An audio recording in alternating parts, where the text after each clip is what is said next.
ekaineko eraso batean hil zuela jakinarazi zuen. Hamasek aldiz ez du halakorik baieztatu.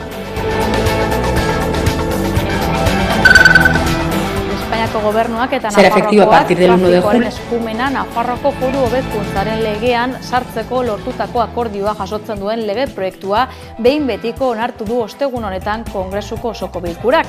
Horrela, Kongresuaren gehiengoak gainditu egin du PPk eta Voxek Senatuan foru hobekuntzaren legearen erreformari ezarritako betoa. Gorte nagusiek behin betiko onartu dute lege proiektu hori eta estatuko aldizkari ofizialera bidaliko da. Gabon deizuela, indarkeria sexistaren aurkako plataformak antolaketa eta borroka kolektibo aldarrikatu ditu gaur goizean Iruñean emakumeen aurkako indarkeriari eta gizonen jarrera oldarkorrei aurre egiteko. Ikusten dituzte eta jarrera geroz eta oldarkorragoak hartzen ari dira. Horregatik, antolakuntza eta militantzia feminista ezinbestekoak dira. Borroka kolektiboa, gure arteko elkar zaintza, eta saretzeak egingo gaituelako askea. Horregatik, aurtengo azaroaren 25ean berriro ere kalera irtengo gara, eta gure mezua argia da. Ez bazara konponbidea, arazoa zara. La vergüenza va a cambiar de bando. Pentsio duinak aldarrikatu ditu beste behin ere Euskal Herriko pentsiodune mugimenduak. Gasteizen egin dute agerraldia oraingoan eta bertan pentsio txikiak 1.080 eurora arte osatzea eskatu diote Eusko Jaurlaritzari.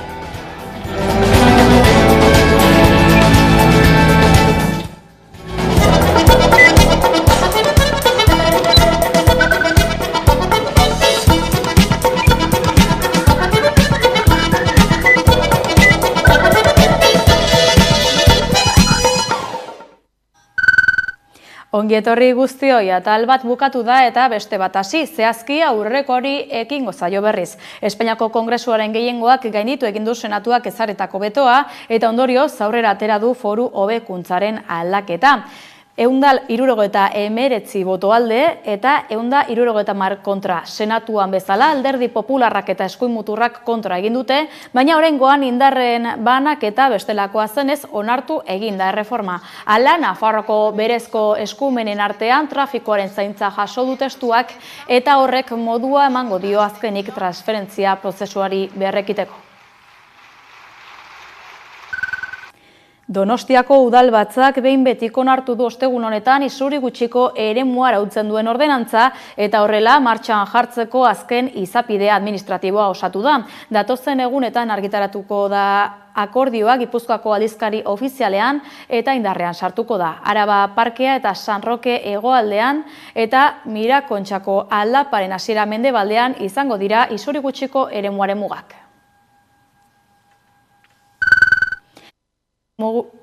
Fermin Muguruzak Martutenen pasaden larun batean egindako omanaldiaren inguruko polemika oraindik ere martxan da. Atzo Imanol Pradales Eusko Jaurlaritzako lehendakariak gonbita luzatu zion Muguruzari Ajurianeara bertaratu eta memoria eta bizikidetzaren inguruan zintzo hitz egiteko. Gaur Fermin Muguruzak lehendakariaren gonbita onartu du.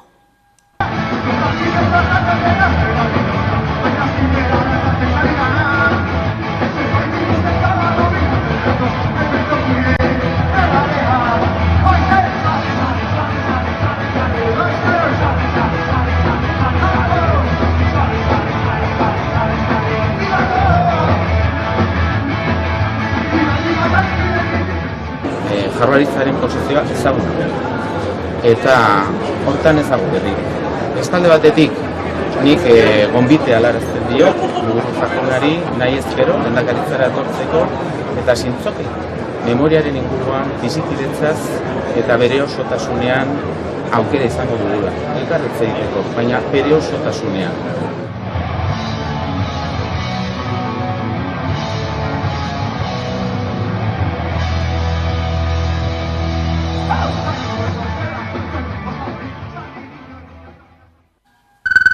Astelehenean inauguratu zuten Bilbon atalasea terrorismoaren eta indarkeria politikoaren eta polizialaren biktimen omenezko memoria gunea.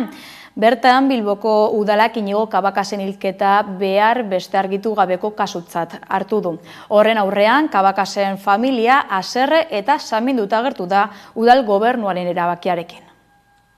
Astelehenean inauguratu zuten Bilbon Atalasea terrorismoaren eta indarkeria politikoaren eta polizialaren biktimen omenezko memoriagunea. Bertan, Iñigo Cabacas behar beste argitu gabeko kasutzat hartu dute eta polemika sortu da. Jone Goirizelaia Cabacas sendiaren abokatuak Euskadi Irratian salatu du, epai batek baino gehiagok jo duela frogatutzat kasua, Auzitegi Gorenak barne, eta Atalase eskultura multzoan emandako tratuagatik birbiktimizatuta sentitzen dela Cabacas listeran zuzenbia.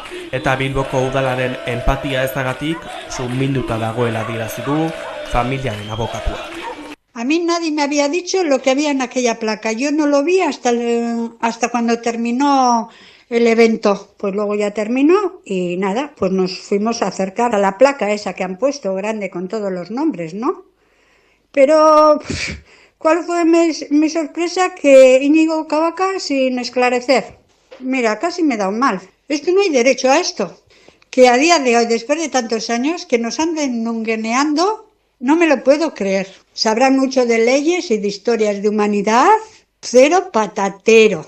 Ibone Bengoetxea Eusko Jaurlaritzaren lehendakari orde eta kultura eta hizkuntza politiketako sailburuak adierazi du, ez dakiela nola egin duten zerrenda hori, baina ulertzen duela Iñigo Cabacasen gurasoen mina eta haserrea.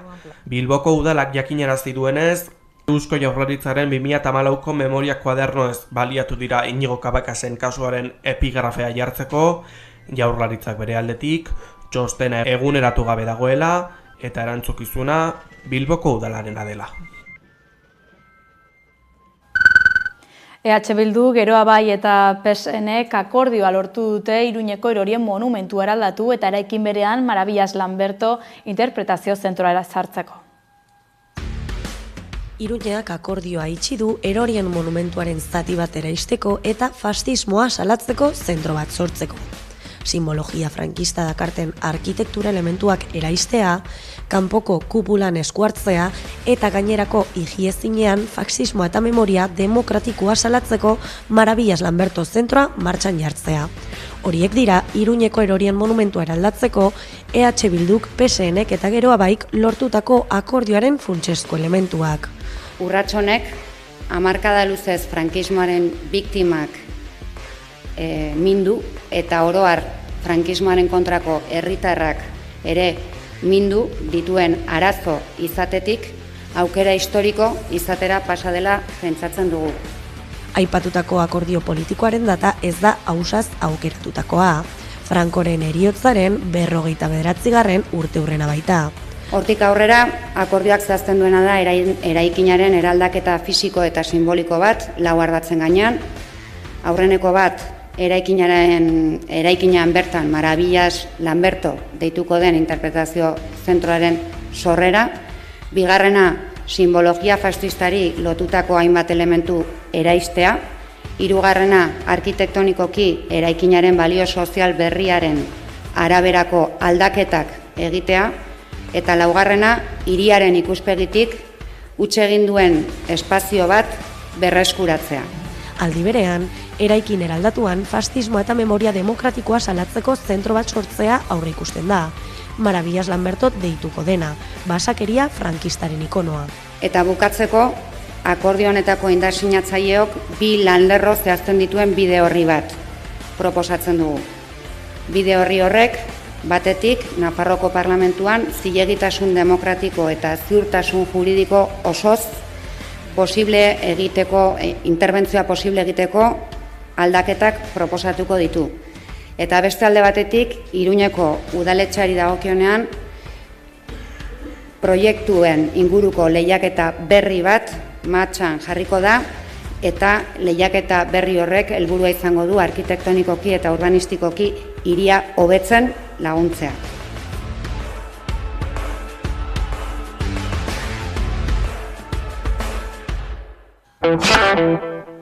Indarkeria sexistaren aurkako plataformak agerraldia egin du gaur eguerdian Iruñean, bertan izan da Irune Rejano.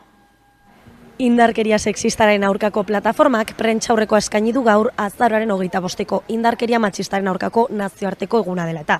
Prentsaurrea 2024an Euskal Herrian eraildako 5 emakumeak gogora ekartzen hasi dute. Ez bazara konponbidea, arazoa zara lelopean, kalera ateratzeko deia egin dute azpimarratuz 11 direla mobilizatzeko arrazoiak. Instituzioi benetako inbertsio eskatu diote prebentzio programetan oinarritzen dena. Beraz, deialdia zabaldu dute hemen Iruñean azaroaren 25ean 8etan Gaztelu plazatik abiatuko den manifestaziora. Indarkeria sexistaren aurkako emakumeen plataformak manifestazioa deitu du Iruñean azaroaren 25ean indarkeria matxistaren aurkako nazioarteko eguna dela eta. Manifestazioa 8etan abiatuko da Gaztelu plazatik. Konponbidea ez bazara, arazoa zara. Lotxa bando zaldatuko da lelopean. Beste urte batez, aurtengo azaroaren 25ean kaleak hartuko ditugu. Zoritxarrez, oraindik asko dira mobilizatzeko arrazoiak. Gure egunerokoan erabat normalizatuta ditugu, erasoak, bortxaketak, beldurrak, erailketak. Sistema heteropatriarkal, kapitalista, kolonial eta kapazitista honek forma berriak hartzen ditu bizirauten jarraitzeko. Azpimarratu dutenez, sexu erasoen gorakada, gorroto diskurtsoen gorakada, estigma soziala, indarkeria matxistaren kasuen tratamendu bortitza komunikabidetan, zainketen banaketa desberdina edo sare sozialetan misoginia bezalako gaiak besteak beste ez dira kasu isolatuak. Gizonengan beraz jarri du fokua plataformak. Arazoa zarete, eraso bat salatzen dugunean gure hitza zalantzan jartzen duzuenak. Arazoa zarete lagunartean txiste eta komentarioak mozten ez dituzuenean. Arazoa zarete erasoren bat jasan dugunean justifikatzen edo errua guregan jartzen duzuenean. Arazoa zarete erasotzailea seinalatu bai, baina zuen jokaerak errebisatzen ez dituzuenean.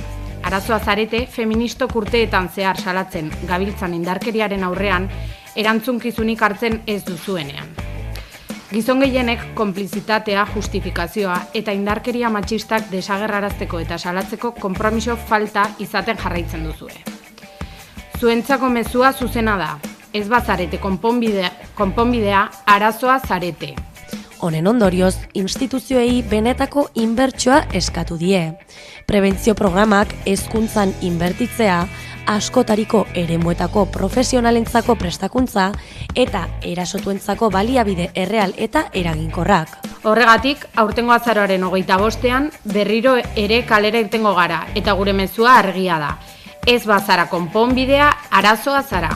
La vergüenza va a cambiar de bando.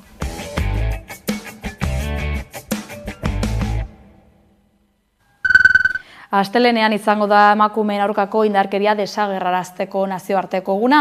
Horren harira, Espainiako Berdintasun Ministerioak ekitaldi instituzionala egingo du eta bertan Asun Casasola, Nagore Lafagen ama, aitortuko du indarkeria matxistaren aurkako borrokan egindako lanagatik. Espainiako Berdintasun Ministerioak Asun Casasola, Nagore Lafageren ama aitortu du indarkeria matxistaren aurkako borrokan egindako lanagatik. Hain zuzen, Casasolak erresilientzia saria jasoko du giza eskubideen aldeko aktivistak gisa egindako lanagatik.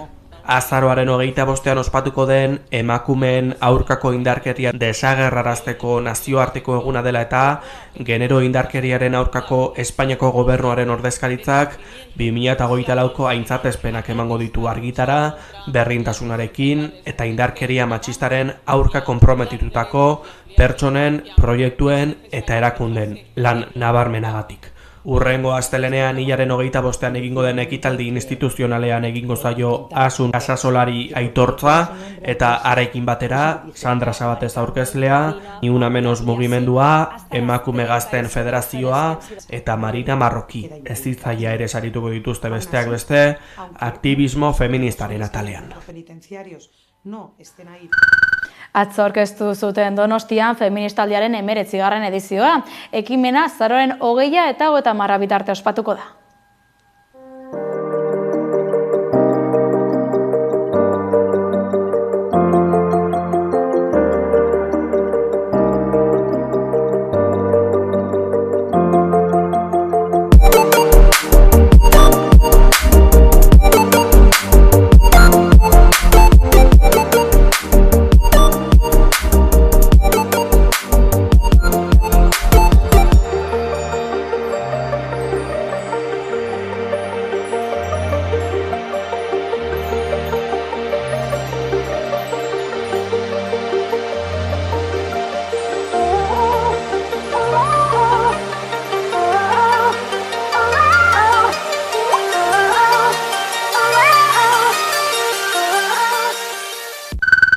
Gipuzkoako probintzia auzitegiak ertzaintzak Realearena zelaiaren inguruetan zauritutako emakumearen kasua berriz ere zabaltzea erabaki du. Gertakaria Reala eta PSG-ren arteko partida baten aurretik jaso zen pasaden martxoaren 5.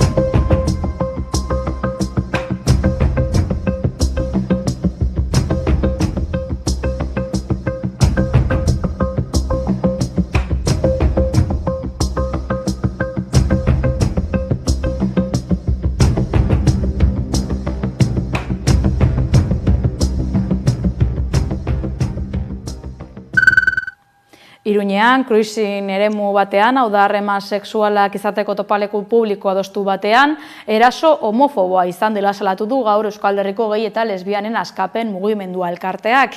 Sare sozialetan zabaldu duenez, erasoa azaroaren 8an jaso zen gune horietako batean. Elkartaren arabera, gizonezko gazte talde bat bertaratu zen eta entzegoen pertsona bati irainak bota zizkioten eta segika ibili zitzaion autoarekin jarrera oldarkorrean.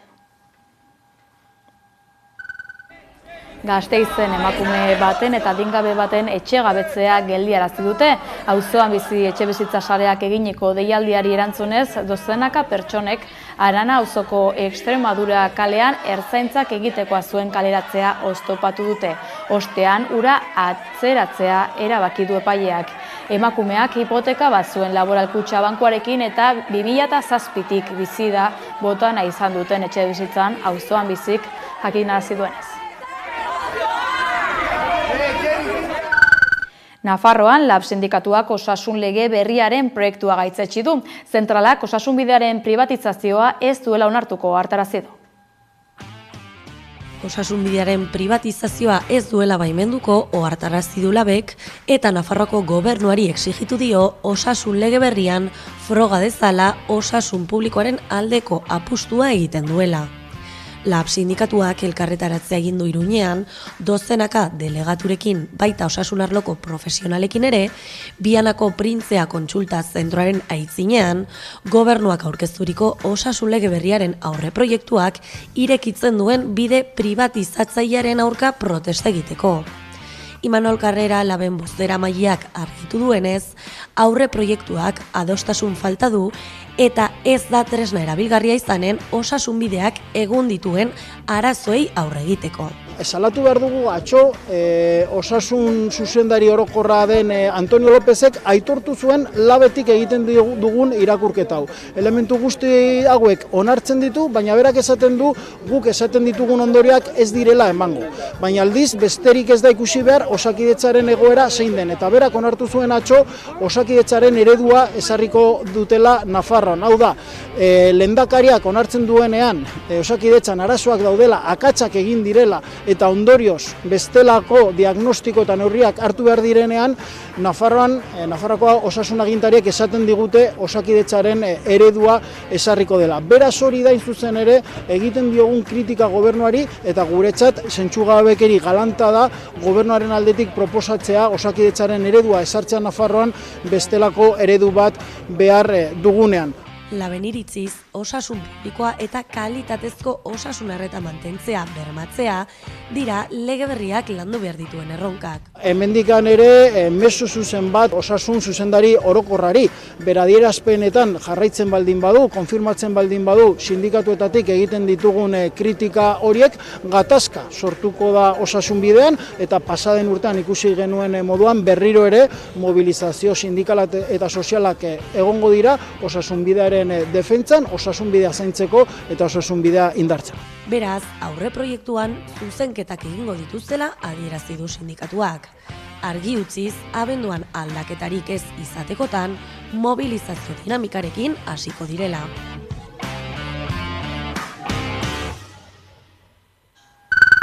Lezon hainbat parke eraldatuko dituzte sistema orekatu bat sortzearen bidean. Proiektuaren aurkezpenean izan da gaur goizean Udan Erbeo.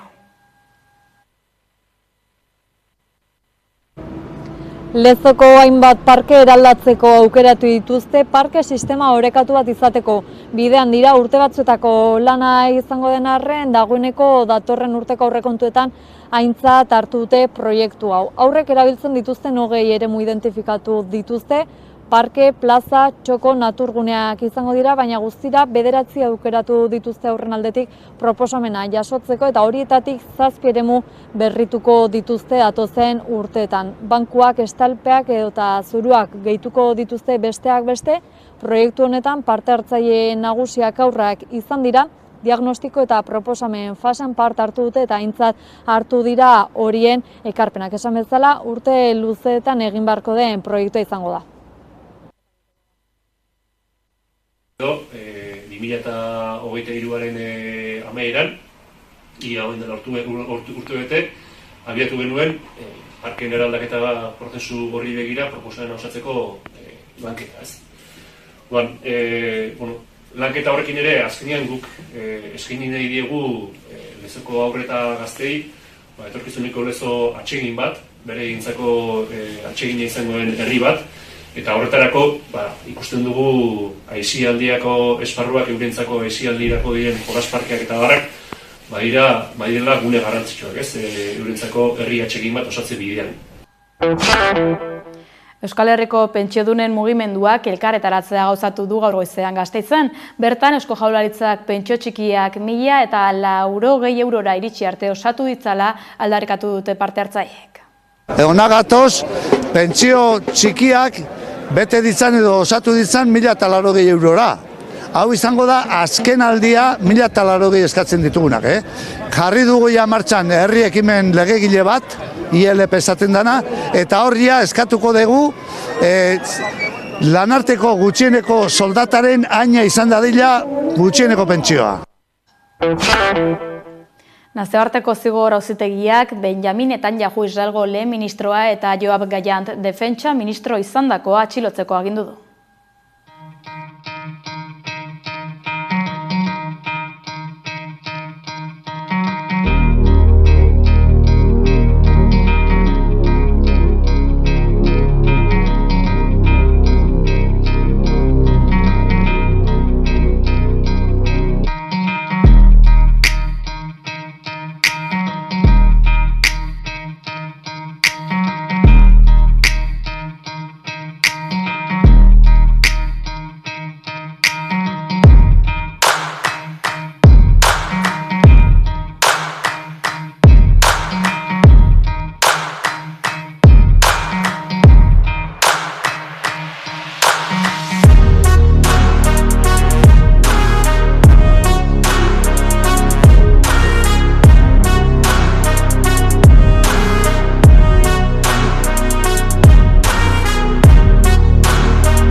Atzo aurkeztu zuten Durangoko azokako antolatzaileek aurtengo programazioa. 59. edizioa izango da 2024 honetakoa eta abenduaren 5-tik 8 arte ospatuko da.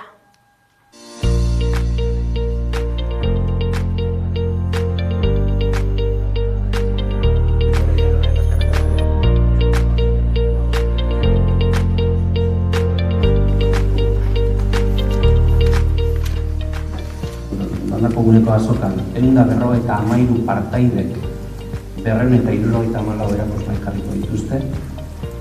Iaz baino 17 erakusmai gehiago dira berek, erakusmai gehiago ditugu. Erakusmai horietan 933 nobedade egongo dira eskuragarri. Nobedadeak diogunean 2024 argitaratutako lan helburuz ari gara.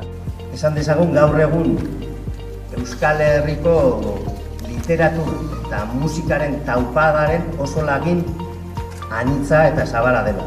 Aurten ere, edukiko duguna hautsenean, bai musikan, bai literaturan.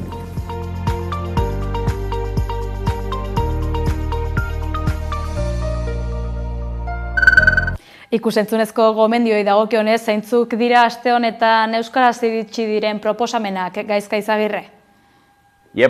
Haue dira aste honetan euskaraz iritsi diren proposamenak. Gaurko bilbidea zinema aretoetan hasiko dugu. Izan ere, azken erromantikoak, Txani Rodriguezek idatzitako izen bereko eleberriaren gainean Daviz Perez Sainudok zundutako lana ostiralean eseinatu zen, Miren Gaztainagaren antzezpelan magnetikoa buru dela.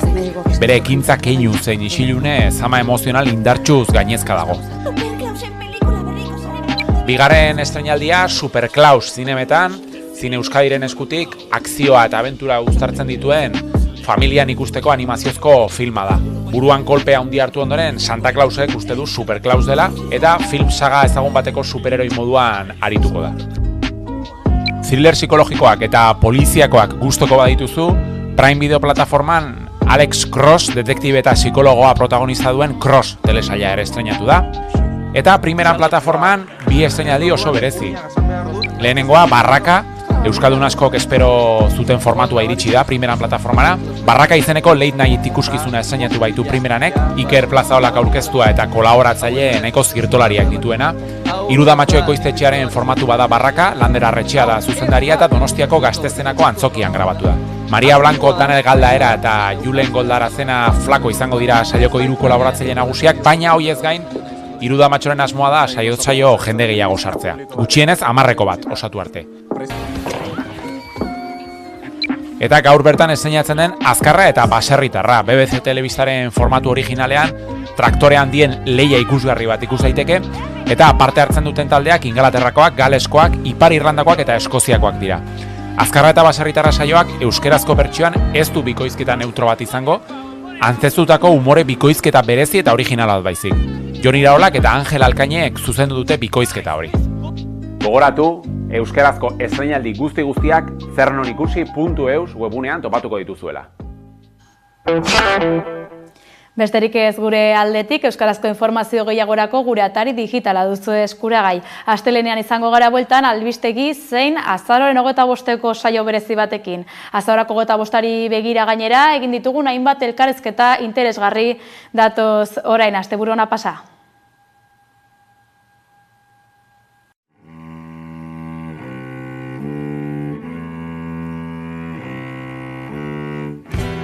Datorren azaroaren 25ean emakumeen indarkeria sexistaren aurkako nazioarteko eguna da. Olatu feminista bizigarren honetan, munduko talde feminista ezberdinek, eragilek, erakundek eta plataformek bat egin dute egun honekin eta kalera aterako dira emakumeen eskubideak aldarrikatzeko eta indarkeria salatzeko.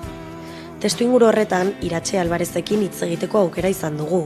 Iruñeko indarkeria sexistaren kontrako plataformako kidea dena.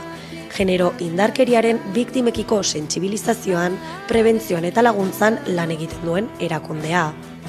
Bere lanaren bidez, Iratxek ikuspegi sakona eskaini digu egungo erronkei buruz, beharrezko ekintzei buruz eta gizarte gisa indarkeria matxista desagerrarazteko eta emakume guztientzako indarkeriarik gabeko bizitza bermatzeko hartu behar dugun konpromisoari buruz. Azken urte honetan, saretan eta komunikabidetan ondo ikusi dugun bezala, eraso sexisten albisteek gora egin dute, eta honekin batera salaketek ere bai.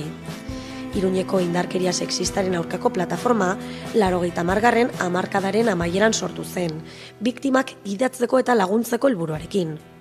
Plataformak egiten duena da, batetik, lehenengo gauza alako kasuak gutxitan etzen direla, etzen dienean galdetzea emakumei ze behar duten, eta zer nahi duten egin, eta hortik abiatuta bideratu zerbitzu publikoetara, eta gero egia da, zorionez ere, gero eta eragile gehiago, gure Euskal Herrian gero eta eragile gehiago protokolo espezifikoak dituztela indarkeria sexistari aurre egiteko, eta batzutan horrela eskatzen baldin badute eta posibilitate baldin badago, bai erasotzaileak, bai erasotua izan den emakumea, eragile horietako edo komunitate hauetako partea baldin bada, protokolo horiek aktibatzea eskatzen baldin badu, gu lan hori edo bitartekaritza lan horiek egiten saiatzen gara, baina hori da beti emakumearen aukera.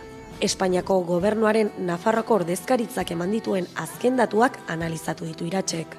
Indarkeria matxistagatik jarritako salaketak 23% igo dira. Datuen gorakadak batetik esaten digu bai erasoak daudela eta hori kontutan hartzeko zerbait da, baina baita ere gauzak ongi egiten ari dela, emakumeak animatzen dira salaketak jartzea, ze gainera datu horiek datu ofizialak dira, ez? Eta ezin dugu ahaztu emakumeen kontrako indarkeria badela zifra beltze gehien daukan delitua, hau da, gertatzen diren guzti horietatik gutxien salatzen dena. Orduan, datu horiek naiz eta ahultuak izan, azpitik dauena askoz handiagoa da. Orduan, gero eta salaketa gehiago zentzu horretan, esan nahi dut, emakumeok ere ulertzen dutela edo ikusten dutela ongi hartutak izango direla prozesu horietan. Honen aurrean, instituzioek eta politikoek duten eginkizuna azpimarratu du. Emakumeen kontrako indarkeria unibertsala eta estrukturala da, eta estrukturala den heinean instituzioek zeregina dute, eta ez dute zeregina bakarrik emakumei zuzendutako edo berdintasun sailetan egindako lanetan bakarrik. Lan hau guztiz transversala izan behar da, eta hor politikariek ardura dute eta egin behar dute. Gure kontrako indarkeria ez da bakarrik indarkeria sexuala, edo ez da bakarrik bikotean gertatzen den indarkeria, ez da bakarrik indarkeri fisikoa. Indarkeri mota asko daude eta guzti horiek landu egin behar dira modu transversal batean. Udalak iragarri berri duenez, festa giroan indarkeria sexistari aurre egiteko protokoloa eguneratu du. Naiz eta fokua gizonengan jarri behar dela adierazi duen kideak, protokolo on baten garrantzia azpimarratu du. Protokoloak guztiz beharrezkoak dira. Arazoa da zenolako protokoloak egiten ditugun eta zertarako, ez? Eta egon da ez dakit nola esan, protokoloen olatu bat edo moda bat, batez ere nik uste San Ferminetan bizi izan genuenatik aurrera, eta horrekin ere kontu zibi beharra. Protokoloak funtzionatzen dute, baldin eta lanketa on bat egiten den. Hezkuntzak duen garrantziaz mintzatu da.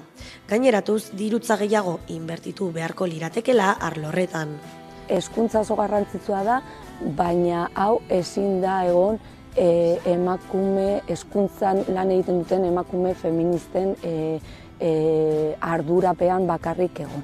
Hau zerbait estruktural izan behar da eta ezin da ni irakaslea naizena ez eta oso feminista naizenez saiatuko naiz hau aurrera ematen. Ez da haien bete beharra, ez? Instituzionalizatu behar da hori eta programa serio bat egin eta errekurtsoak jarri, ez? Batzutan ez bakarrik hezkuntzan legeetan ere oso lege ponposo eta ona egiten dituzte, baina baliabide ekonomikorik gabe ezin ditugu aurrera eraman. Erasotzaileak monstruak direla, pertsona ez ezagunak direla eta erasoak gauez izaten direla entzutera ohituta gauden arren, erasoak jasaten dituzten emakume gehienak gertuko pertsonetatik direla argi utzi du Alvarezek. Gehien gertatzen dena eta guregana zuzentzen diren emakumeak normalean erasoa konfiantzazko esparru batean izan da, ezagutzen duten gizon batengan eta horiek dira normalan ematen diren erasoak eta horiek ere dira zaienak bai kudeatzeko, bai ulertzeko, batzutan ere emakumearentzat ere oso zaila da onartzea hori eraso bat izan dela. Ze gau batzutan eraso egin dizuna zure bikotea da, edo zure aita. Beraz, Iratzek ondo argitu duenez, naiz eta zaila den, askotan ez dakigulako zein puntutaraino eraso bat izan den edo ez, emakumeak haien historia kontatzera animatu ditu. Ni kostatzen zaite emakumeak animatzea salaketa formalak jartzera, baina bai animatzen ditudala kontatzera. Oso garrantzitsua da gure barnean ez geratzea hori kontatzea eta hastea prozesu horretan. Eta salaketarena gutxiengo gauza bat da. Salaketak inportanteak dira datuak izateko, baina ez errekuperazio hori emateko. Beraz, egoera horrela dela, aurtengo azaroren 25ean manifestazioa deitu dute Iruñean arratsaldeko 8etan, aurten gizonengan fokua jarriz. Aurten fokua gizonengan jarri nahi izan dugu, ez? Eta Frantziako auzia gertatuta gero, batetik esatea eta ozen esatea guk ez dugula lotxarik izan behar. Hemendik aurrera lotxa pesatu behar dutenak erasotzen duten horiek izan behar direla. Nik uste dut hor, eta gero ere, gizonek askotan halako gauzak ateatzen dienean edo guk hitz egiten dugunean beti haien eskusa edo beti izaten da, baina gizon guztiak ez. Gizon guztiak ez, gizon guztiak bai. Esan nahi dut, gizon guztiak ez dira erasotzaileak, baina erasotzaile guztiak gizonak dira.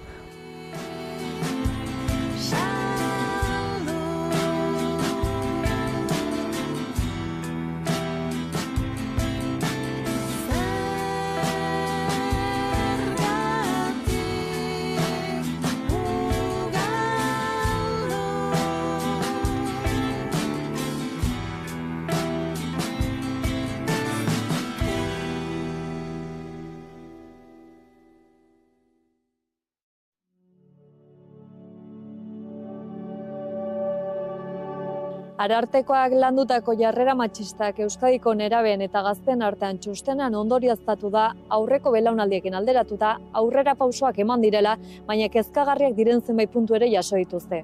Azterlanak erakusten du gazte gehienek aitortzen dutela emakumeen aurkako indarkeria matxista lehen mailako gizarte arazoa dela, baina sexuaren araberako aldeak oso esanguratsuak dira eta emakume gazteak gizonek baino askoz argiago dituzte. Bestalde datuek erakusten dute oro har gazteak feminismotik gertuago daudela biztanleria osoa baino, hala ere emakume gazteak askoz ere irmoagoak dira beren burua feministatza definitzerakoan gizonak, baino 2020an Araban, Bizkaian eta Gipuzkoan bizi diren emakume gazteen erdiak baino zertxoa gehiagok oso feministatza dute beren burua eta hori sentitzen duten gizon gazteak 22,1 dira. Nik uste dut Arartekoak egin duen txosten honek argi erakusten duela guia gaztekin lan egiten dugunean somatzen gabiltzan tendentzia aldaketa bat, ez? Egia dena da, gu klasean sartzen garenean beti somatzen dugula, nesken aldetikan feminismoaren eta berdintasunaren aldeko jarrerak asko ze indartsuagoak eta positiboak diela, gizonen aldetikan baino. Egia da, gizon asko ere bai kokatzen dela berdintasunaren eta baita ere feminismoaren alde, baina gizonen artean ere bai egia da erresistentzia gehiago topatzen ditugula.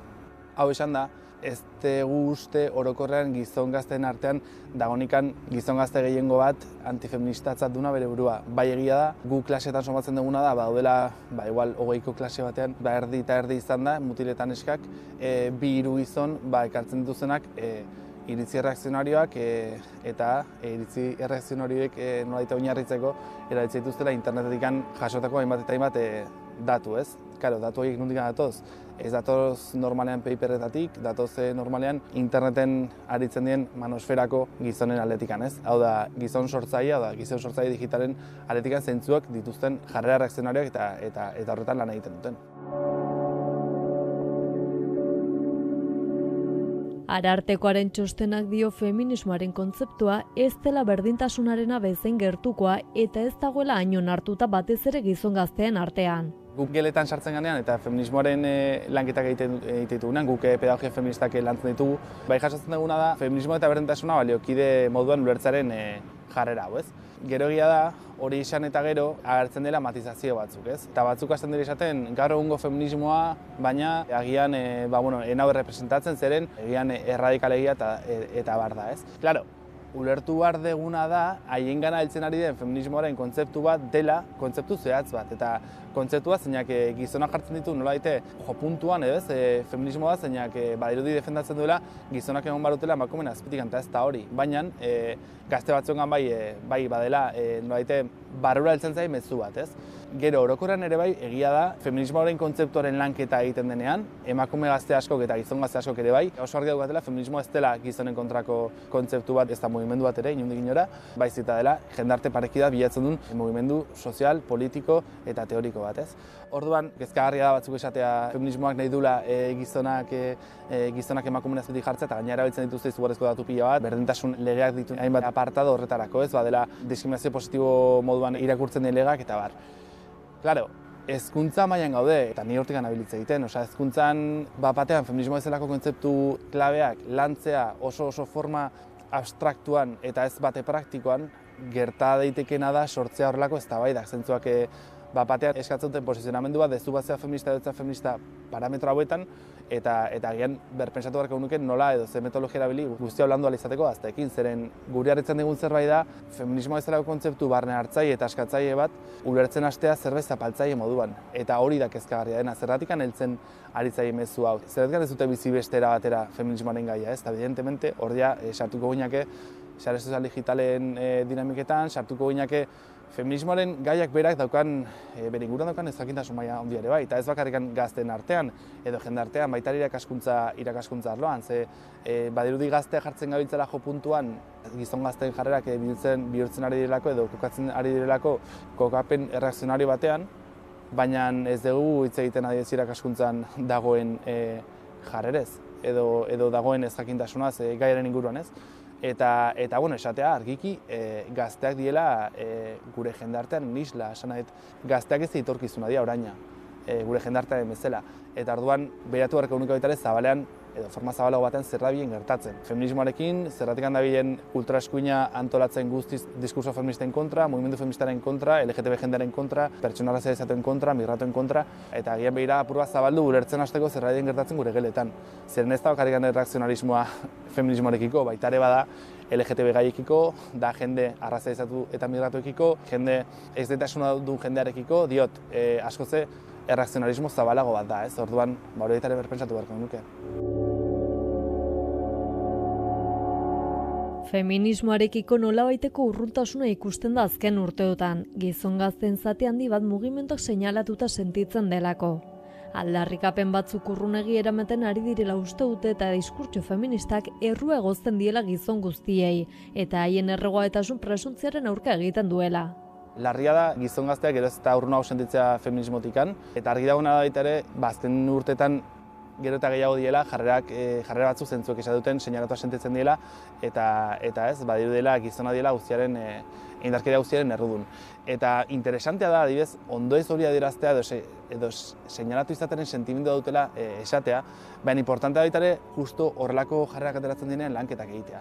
Esan nahi dut, importantea da ondo ez hori ekarri eta emozionalki ze ondore ditun guregan aztertzen hastea, pentsatzea, eta baita ere kontun izatea, ulertuta ere, diskurso hauek esatetutenak patriarkatuaren ondorioz gizona diela violentziaren eragile nagusiak, ez, zentralak, hitz egiten dela zentzu teoriko batean eta abstraktu batean horrek ez du esan nahi gizon guztiak garenikan bortxatzaileak, gizon guztiak garenikan violentoak.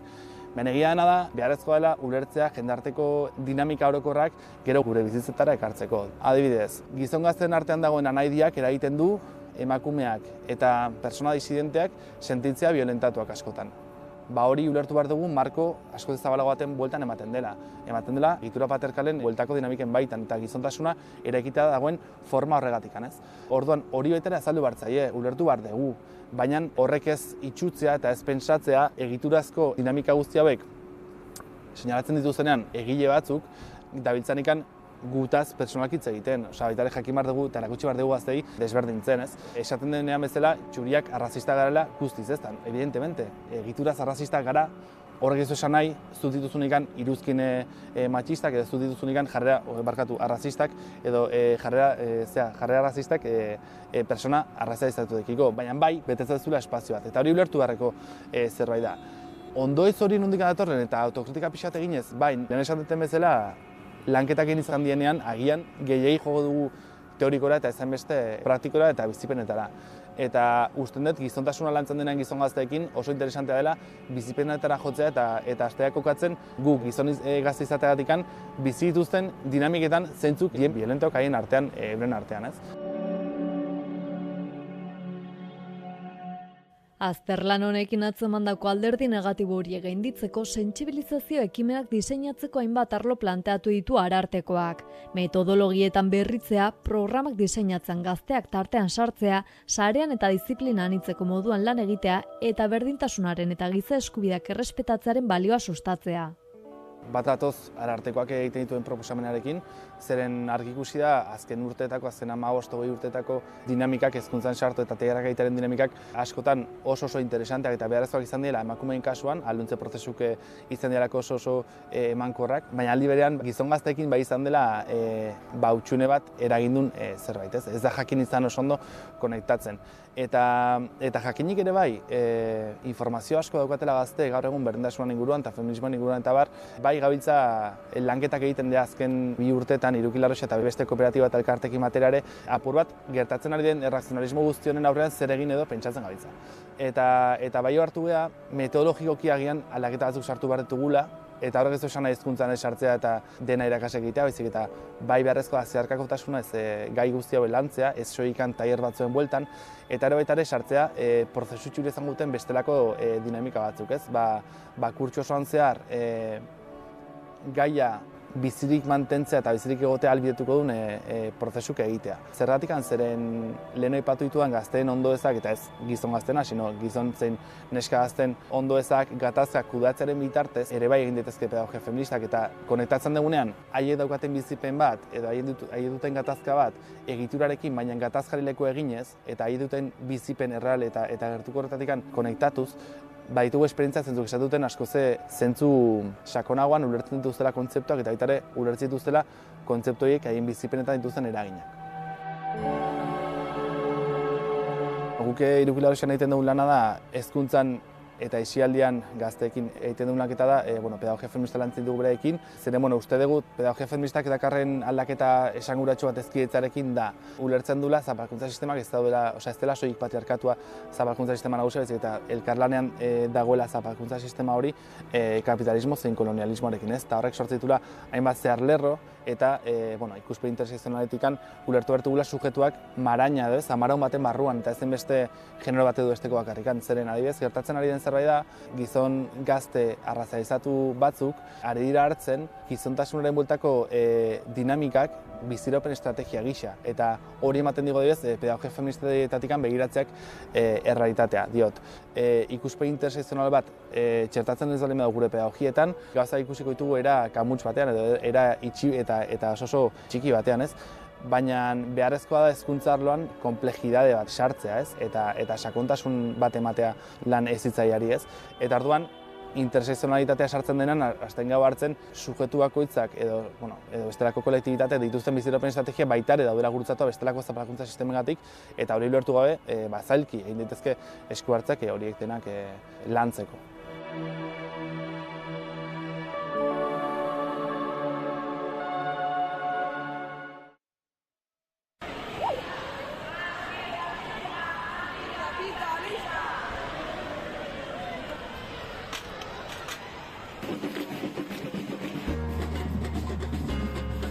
Indarkeria matxistaren kontrako nazioarteko eguna da azaroaren 25. Protesta antolatu du Euskal Herriko mugimendu feministak eta denek ardura hartzeko unea dela aldarrikatuko dute. Izan ere, ez bazara konponbidea arazoa zara leloaren bueltan egingo dute manifestazioa. Euskal Herriko mugimendu feministarekin elkartu da Hamaika Telebista.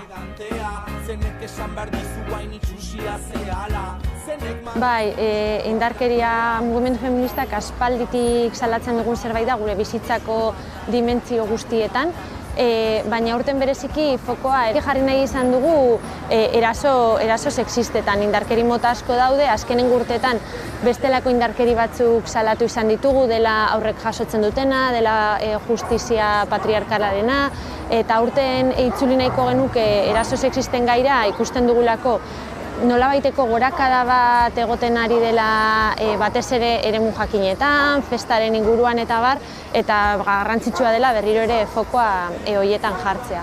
Gainera aurten salatu nahiko genuke, aurten konplizeak ere salatu nahi ditugu, nolabait mugimendu feministak lortu dugulako erasoen inguruko eta baita mikromatxismoen inguruko eta kontzientziazio bat zabaltzea jendartean, baina horrek ekarri du ere bai alde batetik gizon askok erasoak identifikatu bai, baina nolabait erantzuleak beste gizonengan kokatzea eta indartzean ni ez naiz erasotzaile, horiek besteak dira sentsazio bat.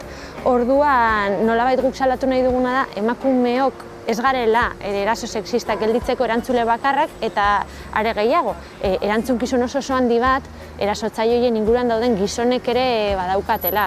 Haiek komentario desberdinen aurrean erantzuten ez dutenean, txisteak nolabait gaitzesten ez dituztenean eta asko egoera larriagoetan ere bai. Orduan fokoa horretan jarri nahi dugu, konponbidearen parte ez den oro, arazoaren parte dela. Zaitezun aurran begietan, Disneyen maitasunaren fabula ipuñonen hasieran, nortasunen banaketan, zubomanetan iman bakoitza bereziegan, nere ziketan dauden urrezko esietan. Baita salatu nahi dugu ere, gizonak konplize izate horrekin hori betidanik datorren zerbait da eta nolabait erantzunkizuna euren bizkarraren gain jartzea eta ez emakumeon ama bihurtzea, salatu nahi genuk ere bai, lortu dugula lan handiari esker, nolabait nik sinisten dizut hori, edatzea eta gero eta emakume gehiagok erasoak identifikatzea eta salatzea, baina nolabait horrek erantzun misogino bat ekarri duela, ez? Duela urte batzuk aldarrikatzen genuen, beldurrak bandoz aldatuko zuela, lortzen ari gara beldurrak bandoz aldatzea, eta orain ikusten ari garena da nolabait gizonen partetik beldur bat, euren privilegioak galtzera eta beraz, salaketen aurrean oso modu bortitzean erantzutea euren buruak biktimizatuz. Eta horregaitik aurten aldarrikatu nahi dugu ere, lotxak ere bando saldatu behar duela. Hau da, lortu behar dugula, ez izatea gu lotxatu egiten garenak erasotuak garenean, baizik eta haiek identifikatu behar dituztela egite dituzten erasoak eta haiek izan behar direla lotxatzen direnak horri buelta ematen duela.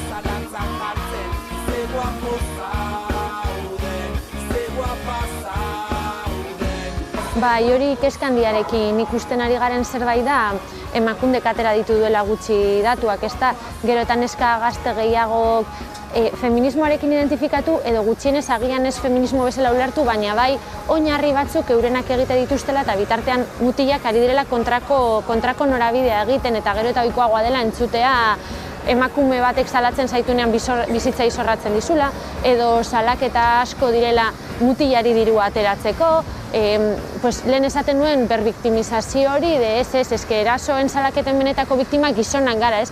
Babes gabe gaude feministen aurrean, eta beraz, mugimendu feminista gutxieste bat. Eta iruditzen zaigu hurrengo urteetan lan handia egin beharko dugula horrekin, oso diskurtso arriskutsuak ari direlako sortzen.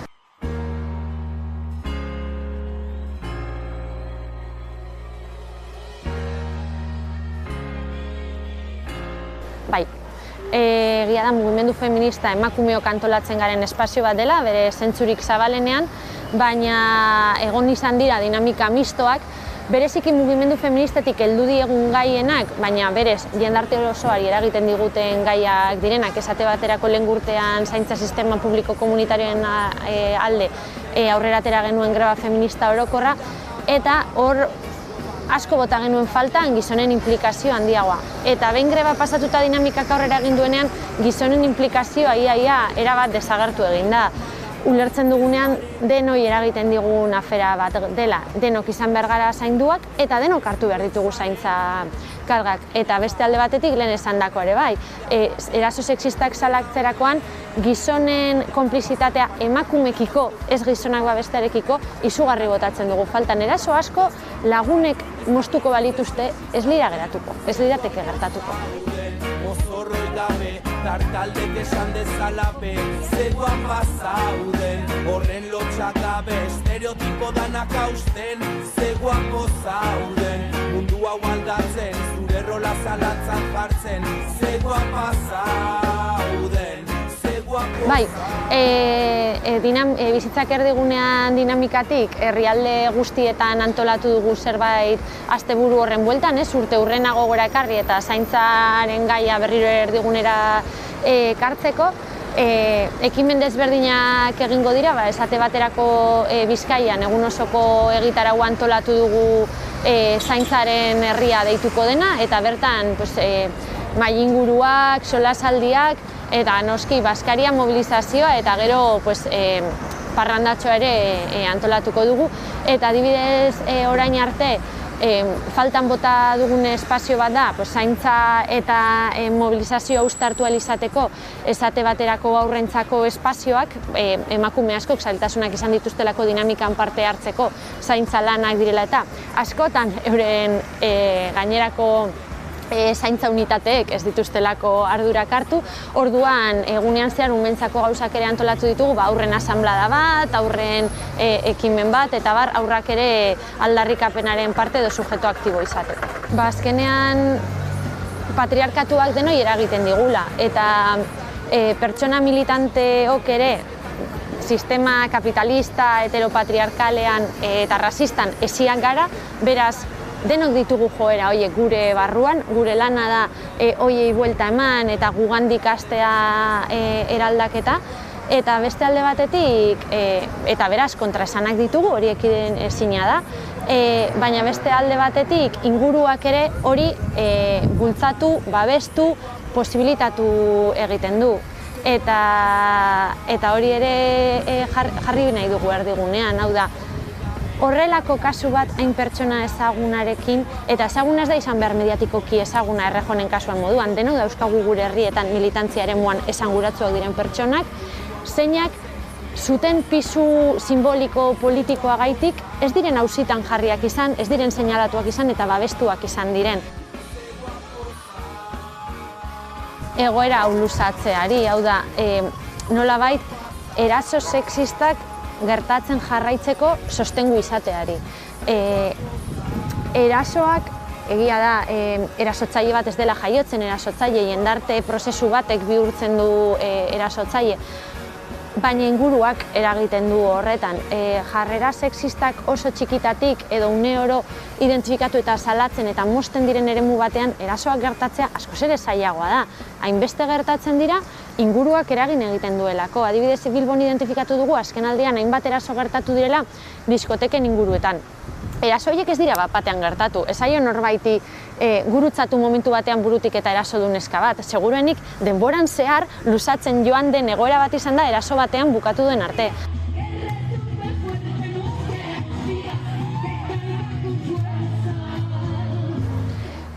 Noski, adibidez aurten arazoaren parte izate horren barruan, hainbat eremu edo instituzio seinalatzen ditugu, ez? Tartean justizia, emakunde bera, administrazio publikoak, eta horietariko bat komunikabideak dira. Adibidez, eraso sexistaren gaiari lotuta espezifikoki, identifikatzen dugun arazoetariko bat da, batzutan, ze modu morbosoan lantzen diren eraso sexistak komunikabide nagusietan, ez? Nolabait clickbait hori erakartzeko, erasoan bertan fokoa jarri beharrean edo erasoa eragin duen horretan fokoa jartzen da detaile eskabrosoetan.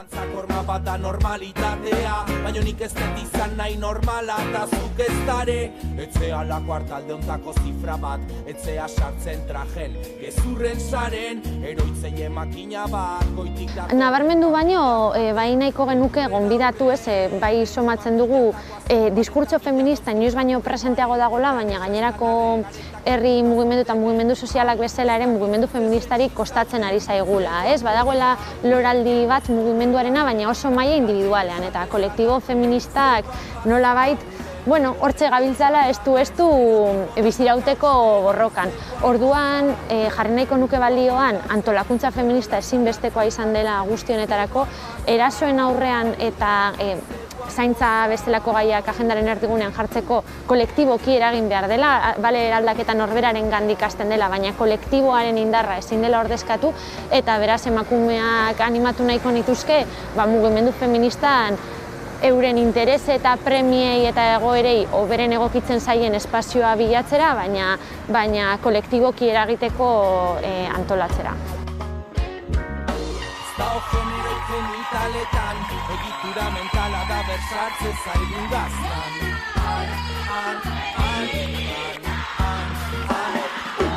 Egatin jartzen gaitu egietan, da banak bide barri, da kontero bizta parazkagietan. Zertezun aurran begietan, iznaien maitasunaren